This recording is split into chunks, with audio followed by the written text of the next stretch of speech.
Hello, beautiful people. Welcome back to my channel. If you are seeing this beautiful face for the first time, my name is Zini and I'm based here in Canada. Yes. How are you guys doing? Trust you guys are good.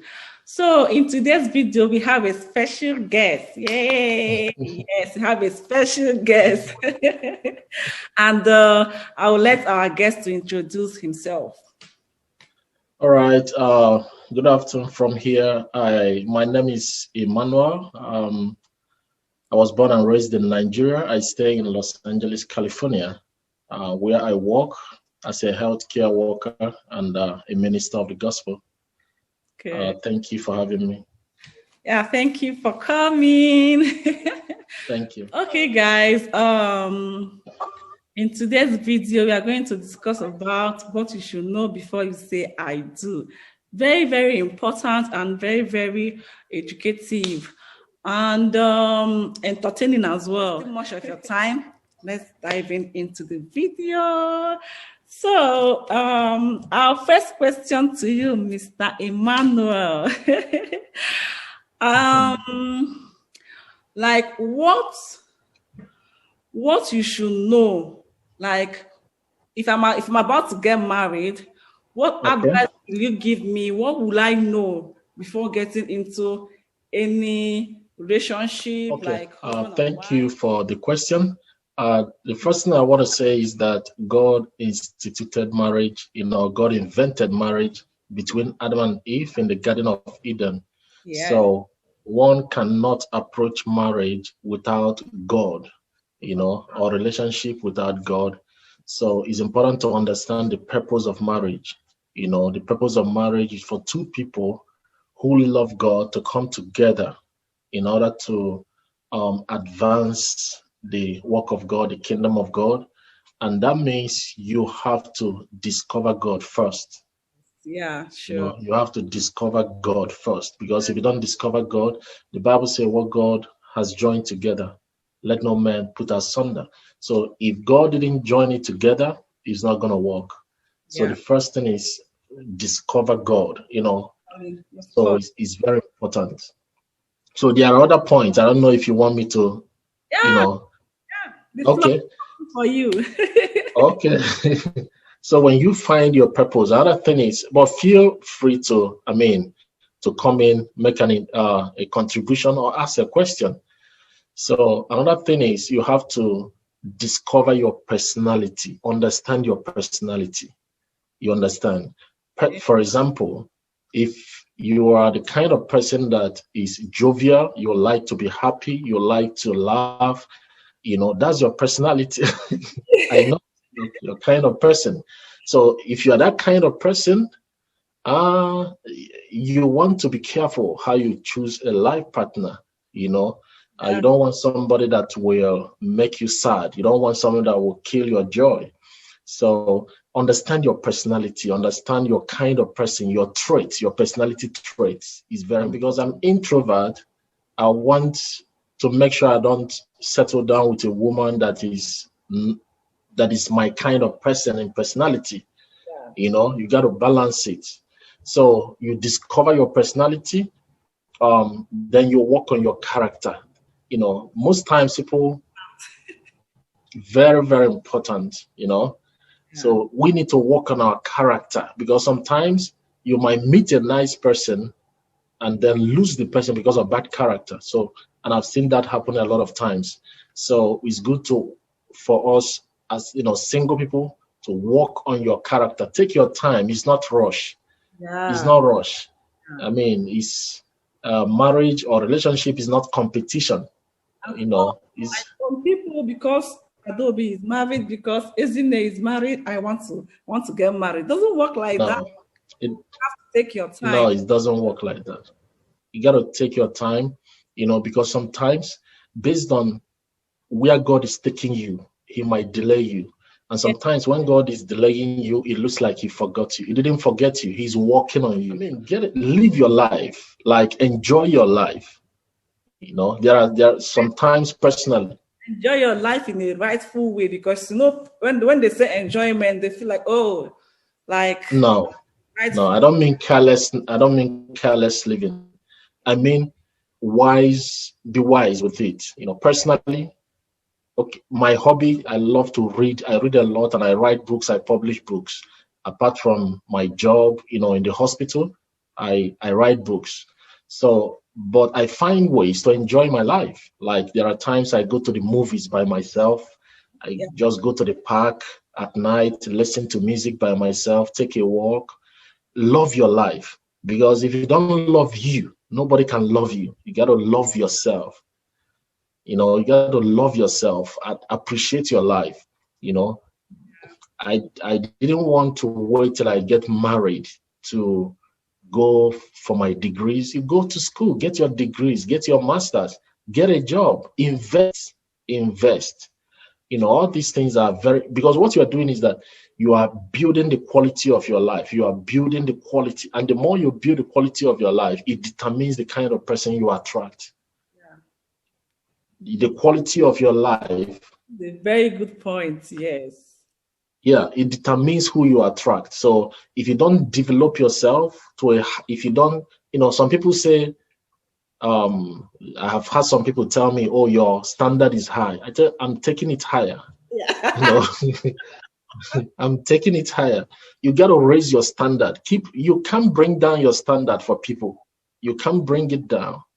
You understand? So you got to keep raising your standard. Imagine if I know, for example, meet married people and ask questions.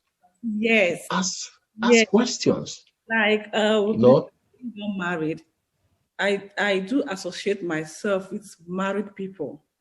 I'll ask you what are your challenges? Exactly. What do you always face? Like, tell me, I need to know. Before you go in. Before I even got married, self. Yeah, because some people think that marriage marriage is just bed of roses. No, there are challenges that come with it. I'm not there yet, but I have talked with a lot of married people. I have mentors who are married, and they tell me, you better take your time, you better work on yourself, so it's very important. So another thing is, for single people, make good friends. Try to make good friends that will inspire you, friends that motivate you, not people that compete with you. Some people have friends that compete. They like to compete. That's not a friend. A good friend will not compete with you. A good friend will not be jealous of you. A good friend is not envious of you. So a good friend celebrates you. That's a good friend. The person will celebrate you. The person will be part of your joy and happiness, because at the end of the day, sometimes it is your friend that you will marry. So make good friends. And sometimes maybe a friend will introduce you to somebody. So that's why it's good to, make good friends. So I'm just trying to go through my points, kind of to be fast. Yeah. So another thing I want to say is, build your skills, try to develop your skills. Be good at something. Yes. You understand? Be good at something, because the Bible said that the gift of a man makes way for him. Even though you went to school, it's also good to be good. Be good at something.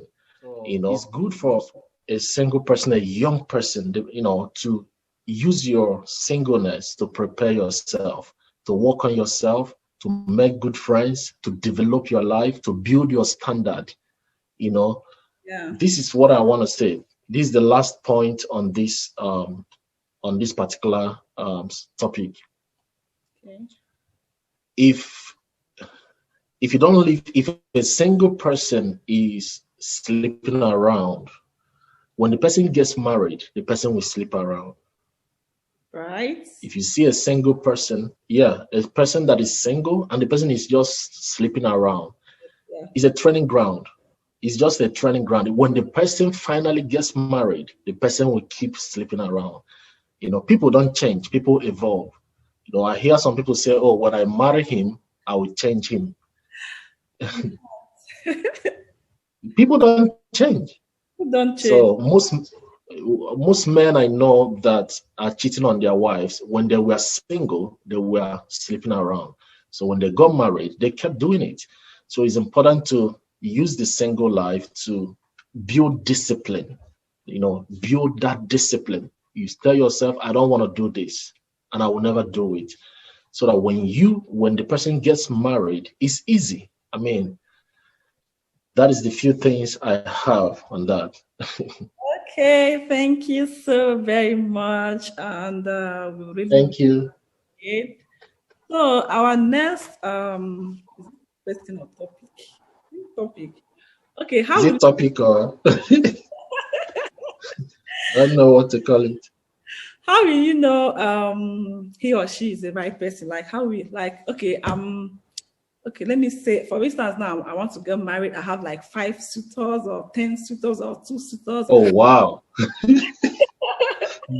do I know Mr. Obi is the right person or Mr. Emeka is the right person? Like, how will I know? I know that you have to pray over it, ask God for intervention, but apart from that side, how will you know? You know, some people pretend a lot. Like, oh yes, yeah.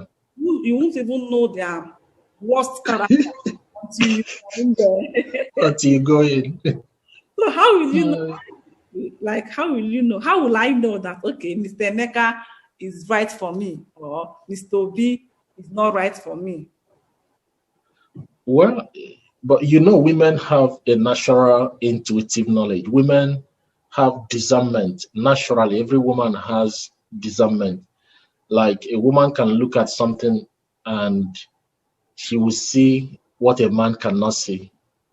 Naturally, women are like that.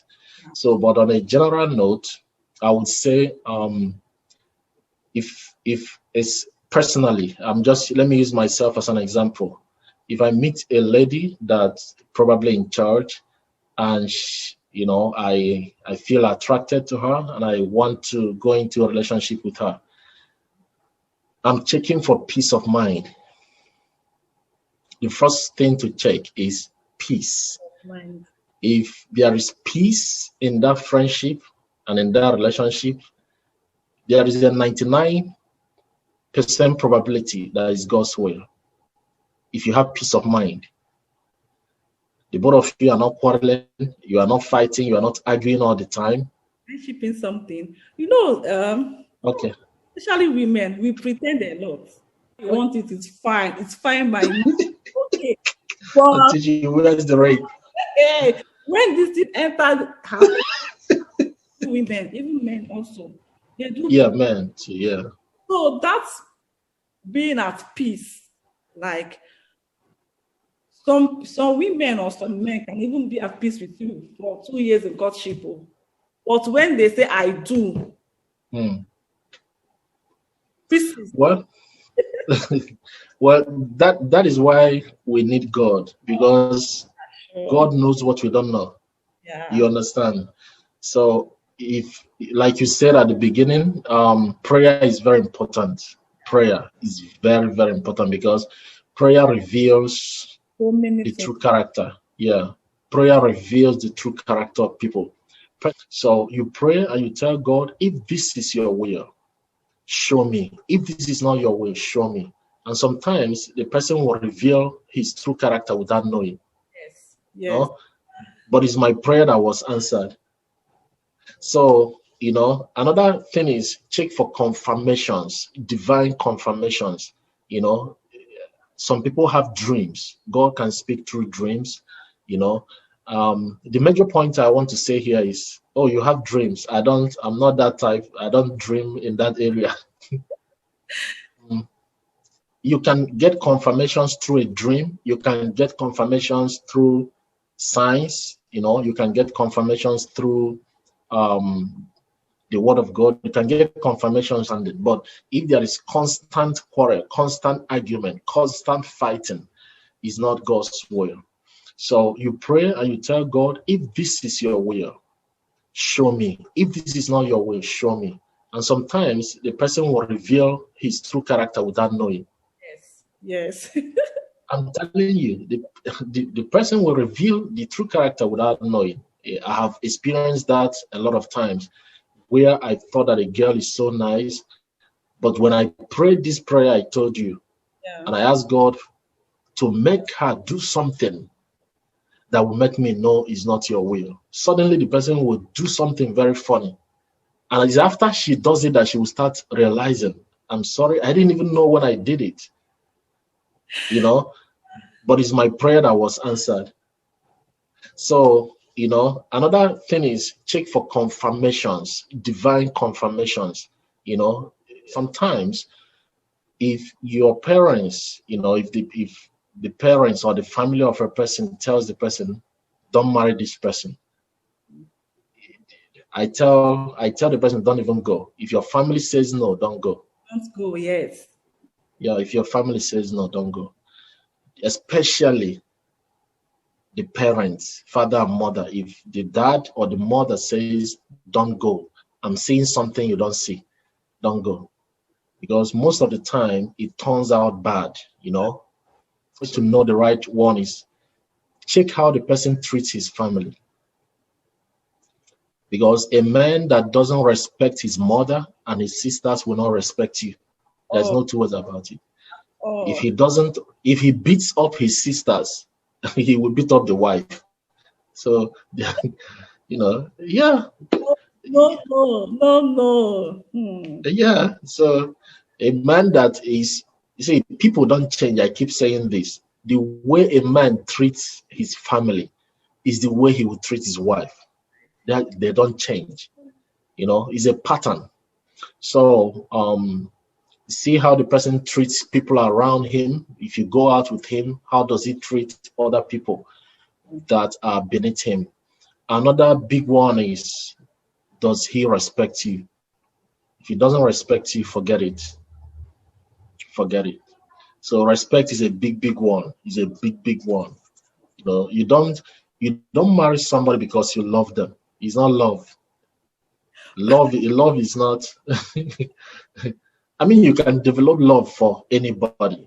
You can, if you see, for example, yeah, you can develop love. You can see somebody the first time and not love the person, not have any feelings. Yeah, but with time, you start observing the person, the character of the person, the good qualities. Maybe the person is humble. Maybe the way he talks to you, the way he treats you, you develop the love. So love, I have loved people that I didn't marry. So, I mean, it's not love. So, yeah. So it's important for single people to maximize your single life. Use this time to work on yourself. I mean, chill. It's not competition. I have siblings, the younger ones, and some of them who are married. I'm not in a hurry. I'm not running anywhere. So it's not competition. I waited. Some of them I trained them in school, in the university, settled them, but I'm still single. So because I wanted to take my time and build my life in a way that I can attract the kind of person I want. So yeah. Okay. That was a good one, Mr. Emmanuel. God is with us. I hope I touched some of the points. I mean, yeah, you did. Okay. One thing, there's something else I want to say. Okay. This is a very sensitive one, but I normally tell single people this. If you are dating somebody who keeps putting pressure on you for sex before marriage, something is wrong. Yeah, you gotta watch the red flags. There are red flags. Yeah. Watch the red flags. This person, he's not trying to engage you. He doesn't want to come and see your family. He doesn't want to take you to the altar, introduce you to his own family, but he wants to go to bed with you. Something is not right. Red flag is anger. Now, when you're with somebody and the person easily gets angry, easily gets irritated, and hit the wall and make a fist, and a man that is hitting the wall now, when you marry him, he's going to hit you. So, so you got to watch for anger. People that have anger problem, they make bad spouse. Yeah. Yeah, you had the story of the pastor that killed the wife. It happened here in the United States. Online. He's a pastor, but he shot the wife. But before he killed the wife, there were signs. There were signs. Yes, because I watched one. You saw the video. I think it went viral. Yeah, I saw it. So there was, but she ignored it. They were telling her, call the police for this guy, put restraint order on this guy. She refused and she said, I love him. You see, love. You love him? God, love. So you don't marry who you love who you marry. That's what I believe. If you're with somebody, the person has to open up and tell you, this is who I am. You don't want to marry a stranger. It's a lifetime decision. A lifetime. Just imagine those of us living abroad marrying the wrong person. Just imagine, it's killing. It's disaster to marry the wrong person abroad. Yeah. Okay. Thank you so much. I don't want this video to be too long. Yeah, me too. Thank you very much, and thank you so much, guys, for watching up until now. I really, really appreciate. Thank you, and God bless you. I will see you guys in the next video. Hi.